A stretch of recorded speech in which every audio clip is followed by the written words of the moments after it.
నమస్తే, welcome to my channel Nagendra Vepuri. My dear friends, థంబ్నెయిల్లో సూచించినట్లుగా ఈ వీడియోలో నేను మీకు సంపద సృష్టికి సంబంధించి చాణక్యుడు చెప్పిన 9 సంపద సూత్రాల గురించి చెప్పబోతున్నాను. చాణక్యుడు అంటే మీకు తెలిసే ఉంటుంది. అతన్ని కౌటిల్యుడు అని కూడా అనేవారు. ఈ కౌటిల్యుడు రాసిన అర్థశాస్త్రం చాలా ప్రాచుర్యం చెందింది. ఆ రోజుల్లో కౌటిల్యుడు అర్థశాస్త్రంలో రాసిన ఈ సూత్రాలన్నీ ప్రస్తుతం కూడా మనకి అప్లై అవుతాయి. చాలా రెలవెంట్గా ఉంటాయి అన్నమాట, అన్వయించదగినవి. కాబట్టి ఆ సూత్రాల గురించి తెలుసుకుంటే ఈ డబ్బుని సంపాదించడం ఎలాగా, వినియోగించడం ఎలాగా, ఆ డబ్బు యొక్క లక్షణాలు ఏమిటి అనేవి మనకి స్పష్టమవుతాయి. ఈ సూత్రాలతో పాటు నేను వాటిలో ప్రతిదీ ఒక ముఖ్యమైన 3 పాయింట్లు, ఆ చాణక్య తత్వం ఏమిటనేది, ఆపై ఆ సూత్రం ద్వారా ఇవ్వబడిన ముఖ్య సందేశం ఏమిటనేది చెప్పబోతున్నాను. శ్రద్ధగా వినండి. చాణక్యుడి సూత్రం నెంబర్ 1: డబ్బు అనేది ధర్మం మరియు కర్మల నిర్వహణకి ఒక సాధనం. డబ్బుని కేవలం కూడబెట్టడం, దాయడం, వృధా చేయడం అనేవి ఉపయోగం లేని పనులు. అలా చేయకూడదు. చాణక్య తత్వం ఏమిటంటే డబ్బు నదిలా ప్రవహించాలి. ఒకే చోట ఆగిపోతే అది పాడైపోతుంది, దాని విలువ తగ్గిపోతుంది. చాలామంది డబ్బుని కూడబెట్టే లక్ష్యంతో కష్టపడతారు. అలా కూడబెట్టిన డబ్బుని కట్టలు కట్టి బీరువాల్లో దాస్తే ఏం ప్రయోజనం? దానిని సక్రమంగా వాడితేనే ఫలితం ఉంటుంది. దీనికి సంబంధించిన 3 ముఖ్యమైన పాయింట్స్ ఏమిటంటే, శక్తివంతం చేస్తుంది. విద్య మరియు జ్ఞాన సముపార్జనకై ఉపయోగిస్తే డబ్బుని, అది మిమ్మల్ని శక్తివంతం చేస్తుంది. వ్యక్తిగత వృద్ధికి, నైపుణ్యాలు పెంచుకోవడానికి డబ్బుని ఖర్చు చేయాలి. అది దొంగిలించబడనిది, అత్యంత సురక్షితమైన పెట్టుబడి. 2వ పాయింట్, మంచి కోసం వినియోగించడం. డబ్బుని అర్హులకి దానం చేయడం వలన నీ కీర్తి పెంచుతుంది. ఈ కీర్తి ద్వారా నీకు మరిన్ని మంచి అవకాశాలు వస్తాయి. 3వ పాయింట్, పెట్టుబడి ద్వారా ప్రవాహం. డబ్బుని కేవలం పెట్టెలో పెట్టి దాచే కంటే భూమిలోనో, వ్యాపారంలోనో మరేదైనా తెలివైన పెట్టుబడి పెడితే ఆ డబ్బు విలువ పెరుగుతూ వ్యవస్థలో సక్రమంగా వినియోగమవుతుంది. ఇప్పుడు ఈ సూత్రం యొక్క ముఖ్య సందేశం ఏమిటంటే, డబ్బుని దాయడం కాదు, దానిని తెలివిగా వినియోగిస్తే సంపద విలువ పెరుగుతుంది అని. ఇప్పుడు చాణక్యుడి సంపద సూత్రం 2: రుణం విషంతో సమానం. అప్పు, వ్యాధి, శత్రువు, ఇవి 3 చిన్నవిగా ఉన్నప్పుడే నశింపచేయాలి. చాణక్యతత్వం ఏమిటంటే, అప్పు ముప్పును కలిగిస్తుంది. రుణం పెరిగే కొద్దీ అది నీ సంపదను మాత్రమే కాదు, నీ గౌరవాన్ని, నిద్రను కూడా హరిస్తుంది. ఆర్థిక విజయం కోసం అప్పు యొక్క మూలాలను అర్థం చేసుకోవడం ముఖ్యం. దీనికి సంబంధించిన ముఖ్య పాయింట్స్ ఏమిటంటే, 1, ఉత్పత్తి చేయని వస్తువులను కొనవద్దు. ఇవి మిమ్మల్ని వడ్డీ అనే చక్రబంధంలో ఇరికిస్తాయి. తెలివైన వారు వీటికి దూరంగా ఉంటారు. 2, ఉత్పత్తి చేసే అప్పు. జ్ఞానాన్ని వృద్ధి చేసే విద్య కోసం, వ్యాపార విస్తరణ కోసం, లేదా అధిక రాబడినిచ్చే ఆస్తుల కొనుగోలు కోసం తీసుకునే రుణాలు మాత్రం సహేతుకం. ఇవి సంపాదన సామర్థ్యాన్ని పెంచుతాయి. వడ్డీ కంటే ఎక్కువ రాబడితో తిరిగి చెల్లించే స్తోమతను కలిగించే అప్పు మాత్రం చేయొచ్చు. ఇక 3వ పాయింట్, అప్పు మానసిక భారాన్ని, వ్యధని కలిగిస్తుంది. నీ నిర్ణయాలపై, నీ ఆత్మవిశ్వాసంపై ప్రభావం చూపుతుంది ఈ అప్పు.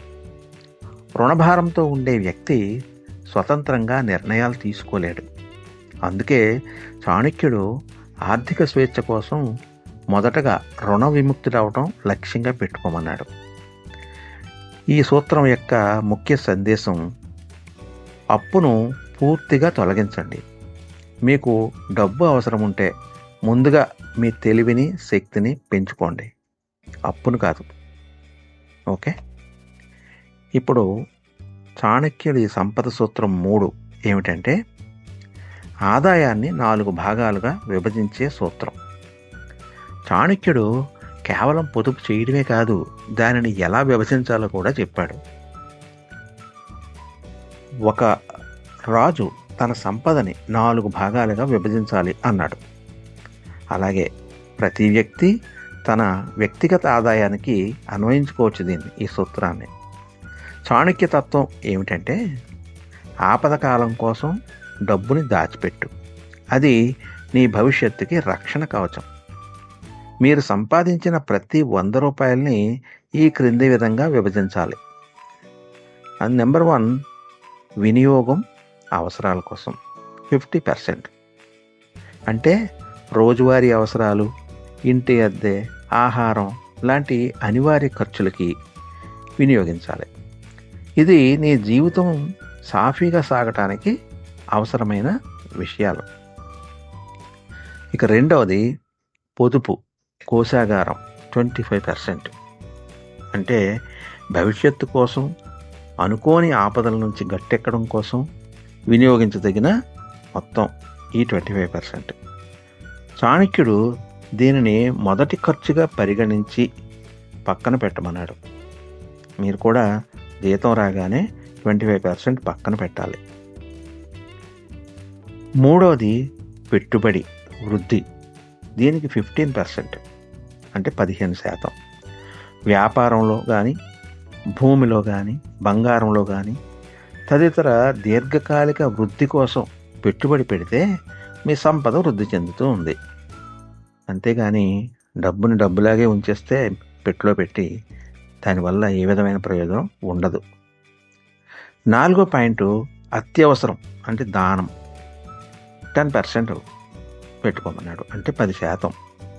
ఊహించని ఖర్చులకి, దాన ధర్మాలకి 10% కేటాయించండి. దానం చేయడం ద్వారా మీరు మీ సంపదని శుద్ధి చేస్తారు మరియు సానుకూల ప్రవాహాన్ని తిరిగి ఆహ్వానిస్తారు.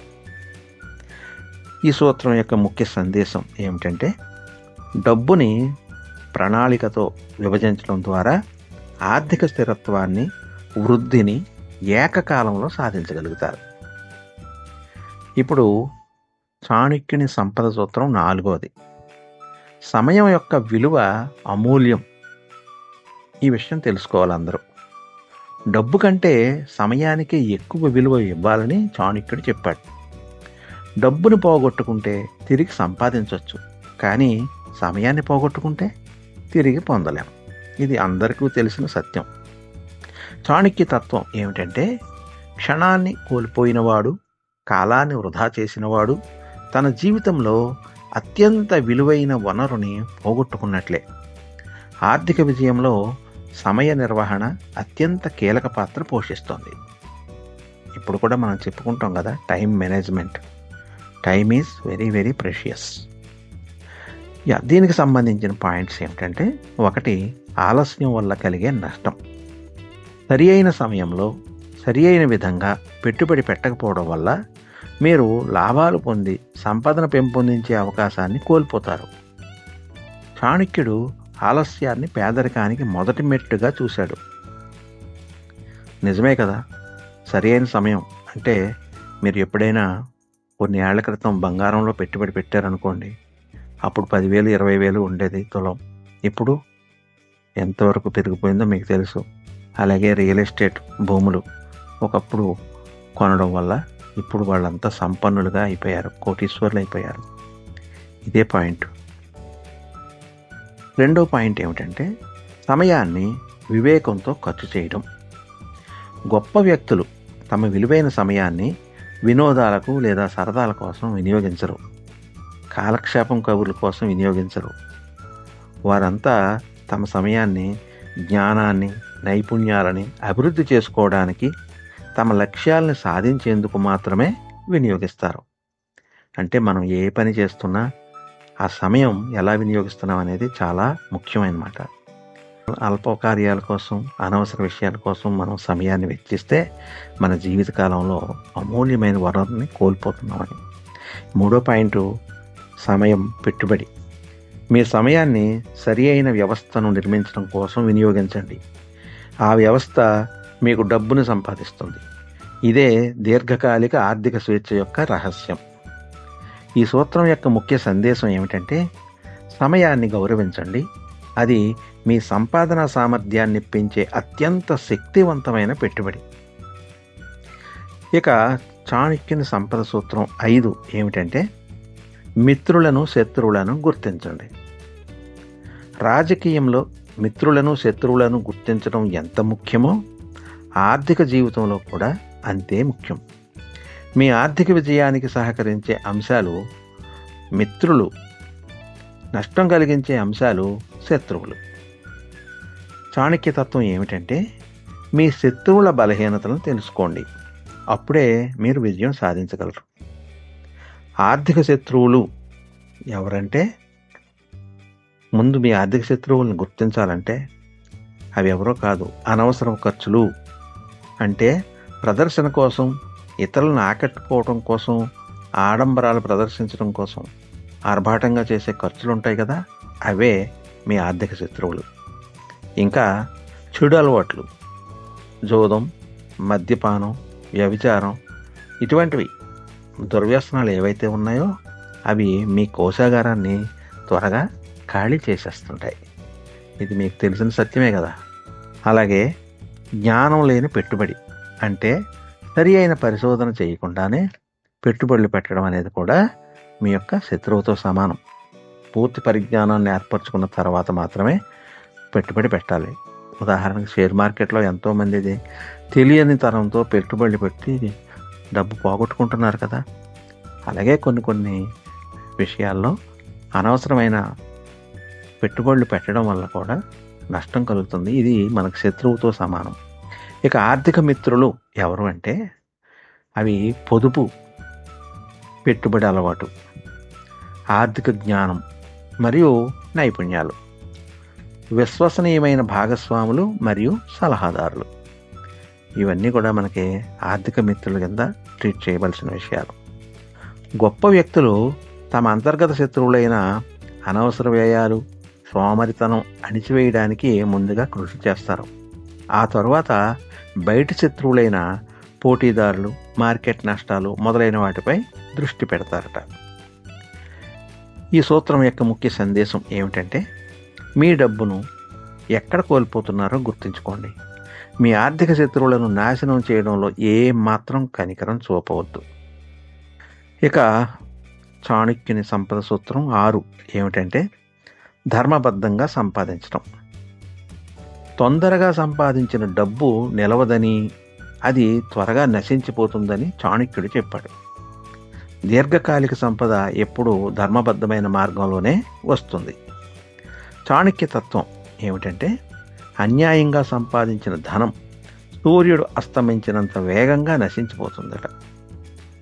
దీనికి సంబంధించిన పాయింట్స్: నెంబర్ 1, నమ్మకం యొక్క విలువ. వ్యాపారం మరియు వ్యక్తిగత జీవితంలో నిజాయితీగా ఉండటం వల్ల ప్రజలు మిమ్మల్ని విశ్వసిస్తారు. ఈ విశ్వాసం వల్ల మీకు పెద్ద పెద్ద అవకాశాలు వస్తాయి, అనేకం. కీర్తి, నమ్మకం డబ్బు కంటే చాలా విలువైనవని గుర్తించాలి. పాయింట్ నెంబర్ 2, ప్రభుత్వం మరియు చట్టం. అన్యాయంగా సంపాదించిన డబ్బు ప్రభుత్వ చట్టాలు మరియు ప్రమాదాల ద్వారా నశించిపోతుంది. నిజాయితీగా సంపాదించిన ధనం మీకు రక్షణని, మానసిక శాంతిని ఇస్తుంది. ఇది తెలిసిన విషయమే కదా.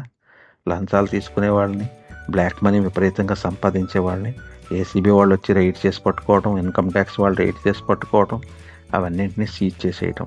ఇదే పాయింట్ అన్నమాట. ఇక 3వ పాయింట్, దీర్ఘకాలిక దృష్టి. తప్పుడు మార్గంలో సంపాదించిన వారి పునాదులు బలహీనంగా ఉంటాయి. గొప్పవారు దీర్ఘకాలిక దృష్టితో స్థిరత్వం కోసం ధర్మబద్ధమైన మార్గాన్ని మాత్రమే ఎంచుకుంటారు. ముఖ్య సందేశం ఏమిటంటే, డబ్బు సంపాదించే పద్ధతి ముఖ్యం. మీ నైతిక విలువలు మీ ఆర్థిక విజయాన్ని శాశ్వతం చేస్తాయి.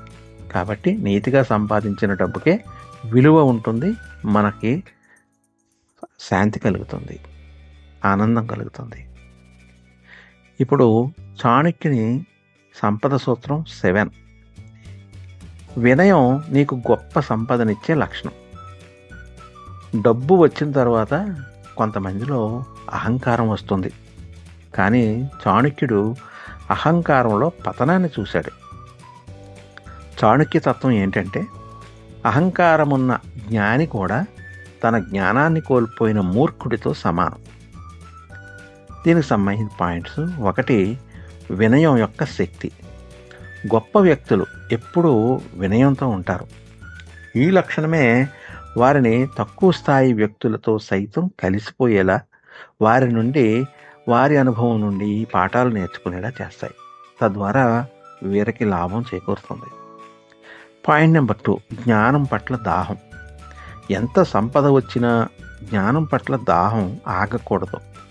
అహంకారం వచ్చినప్పుడు నాకు తెలుసు అనే భావంతో కొత్త విషయాలు తెలుసుకోవడం ఆగిపోతుంది. ఇది ఆర్థిక ప్రపంచంలో ప్రమాదకరం. ఎప్పుడైతే అహంభావం పెరిగిపోయి నాకు తెలుసు అనడం జరిగిందో, ఇక అప్పటి నుంచి కూడా కొత్త విషయాలు తెలుసుకోవడం ఆగిపోతుంది. 3వ పాయింట్, గౌరవం. వినయం ఉన్న ధనవంతుణ్ణి ప్రజలు గౌరవిస్తారు. అహంకారం ఉన్న ధనవంతుణ్ణి చూసి భయపడతారు, అసహ్యించుకుంటారు, ద్వేషిస్తారు. గౌరవం అనేది దీర్ఘకాలిక మిత్రులు మరియు భాగస్వాములను ఆకర్షిస్తుంది. ఈ సూత్రం యొక్క ముఖ్య సందేశం ఏమిటంటే, సంపద నీ వినయాన్ని పెంచాలి, అహంకారాన్ని కాదు. వినయమే మిమ్మల్ని మరింత ఎత్తుకు తీసుకెళ్తుంది.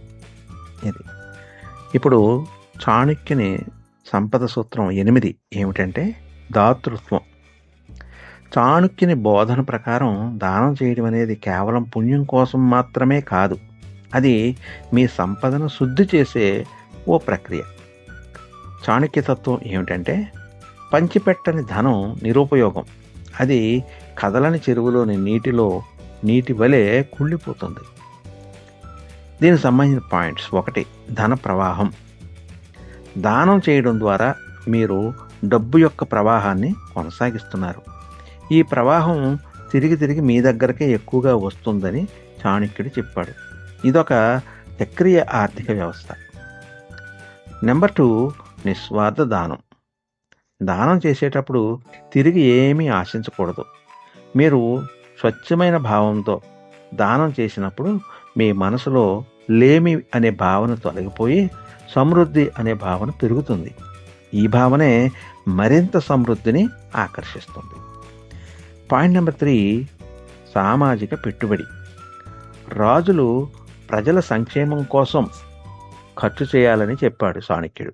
అదేవిధంగా వ్యక్తిగతంగా దానం చేయడం ద్వారా మీరు మీ చుట్టూ గల సమాజంలో శాంతిని, స్థిరత్వాన్ని పెంచుతున్నారు.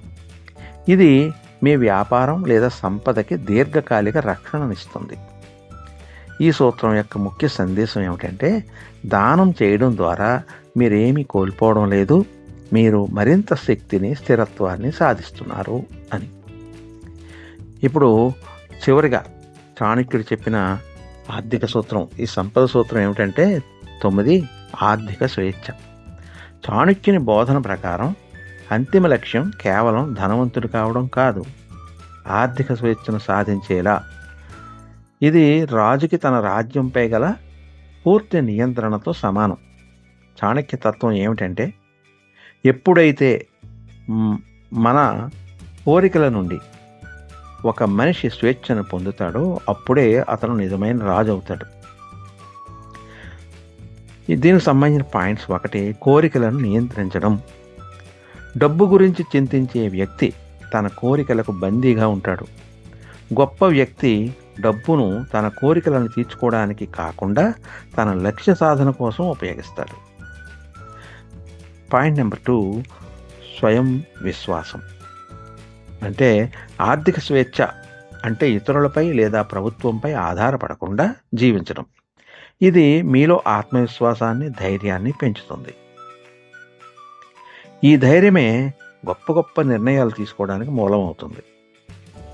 ఇక పాయింట్ నెంబర్ 3, నిరంతర వృద్ధి. ఆర్థిక స్వేచ్ఛ అనేది ఒక గమ్యం కాదు, నిరంతర ప్రయాణం.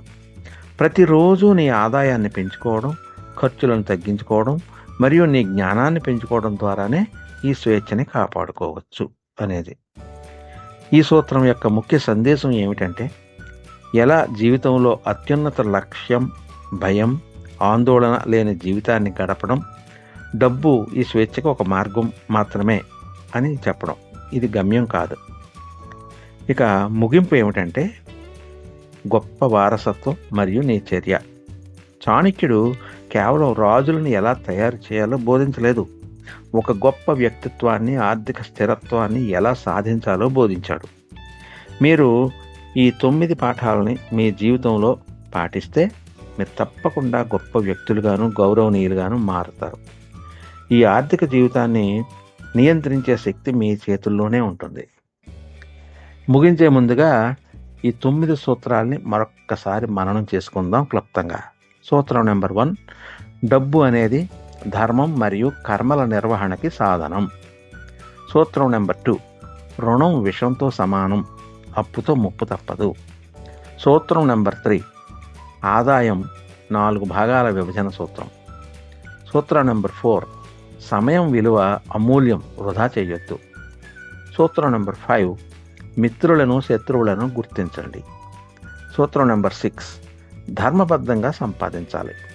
సూత్రం నెంబర్ 7, వినయం నీకు గొప్ప సంపదనిచ్చే లక్షణం. సూత్రం నెంబర్ 8, దాతృత్వం నీ సంపదను శుద్ధి చేసే ప్రక్రియ. అండ్ సూత్రం నెంబర్ 9, ఆర్థిక స్వేచ్ఛ. ఇది ఉన్నప్పుడే మీరు నిజమైన ఆనందం పొందగలుగుతారు. ఇది మీకు నచ్చినట్లయితే లైక్ చేయండి, కామెంట్ చేయండి, అలాగే మీ ఫ్రెండ్స్ అందరికీ షేర్ చేయండి. ఈ చాణక్యుని ఆర్థిక సూత్రాలు చాలా చాలా ముఖ్యమైనవి, అందరి జీవితాలకి వర్తిస్తాయి. ఇది మీకు నచ్చినట్లయితే లైక్ చేయండి. అలాగే నా ఛానల్కి ఇంతవరకు సబ్స్క్రైబ్ చేసుకుని ఉండకపోతే వెంటనే సబ్స్క్రైబ్ చేసుకోండి. ఇటువంటి మరిన్ని ఉపయుక్తమైన అంశాలపై నా ప్రసంగాలకై ఎదురు చూడండి. ధన్యవాదాలతో మీ నాగేంద్ర వేపూరి.